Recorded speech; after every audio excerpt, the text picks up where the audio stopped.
আখি খুবই অসুস্থ। আখি তার ভেরিফাইড পেজে একটা পোস্ট শেয়ার করেছে, সেখানে লেখা আছে আখি খুবই অসুস্থ। তাছাড়া আরও অনেক কিছুই লেখা আছে যেগুলো এখন আমি আপনাদের পড়ে শোনাবো।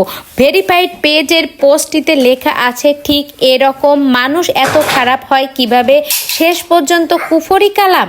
ছি, এত নিচু মনের মানসিকতা নিয়ে কিভাবে বাঁচেন? একটা মানুষ আপনার বাধ্য হচ্ছে না, তাকে বাধ্য করার জন্য তাবিজ করা লাগবে। ছি, আল্লাহ তুমি হেদায়েত দাও এই মানুষগুলোকে। আমি কিছুদিন যাবৎ অসুস্থ, আমার জন্য দোয়া করবেন সবাই। তো আখি কিন্তু খুবই অসুস্থ। আখি সকলের কাছে দোয়া চাইছে যাতে আখি তাড়াতাড়ি সুস্থ হয়ে যায়। আখি কিন্তু এখন বিভিন্ন ধরনের ভিডিও আমাদের মাঝে আপলোড দিতে পারে না, কারণ আখি একটু অসুস্থ। তো আমরা সবাই আল্লাহর কাছে দোয়া করব আখি যেন খুব তাড়াতাড়ি সুস্থ হয়ে যায়।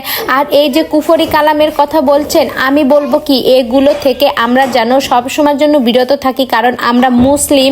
আর একটা কথা আছে কি, আল্লাহ এসব কুফরি কালামকে একটুও পছন্দ করে না। আমাদের একমাত্র আল্লাহর উপর বিশ্বাস রাখতে হবে। আল্লাহ ব্যতীত আর কোনো কিছুতে আমরা বিশ্বাস করব না। আমরা যদি আল্লাহকে বিশ্বাস করি, দেখবেন আমাদের মনের যত ইচ্ছা আছে সবই পূরণ হয়ে যাবে। আর আল্লাহ বলেছেন যে যারা এসব কুফরি কালাম করবে, আল্লাহ তাদের কোনো দিনও বেহেশতে প্রবেশ করাবে না। সকল মুসলমান একদিন কিন্তু বেহেশতে প্রবেশ করবে আল্লাহ বলেছেন, কিন্তু যারা কুফরি কালাম করবে আল্লাহ তাদের কখনোই বেহেশতে প্রবেশ করবে না। তো আমাদের এই সব কাজ থেকে বিরত থাকতে হবে। আমরা আমাদের যেটা মনের অনেক ইচ্ছা সেটা আমরা আল্লাহর কাছে নামাজে বসে কান্নাকাটি করে চেয়ে নেব।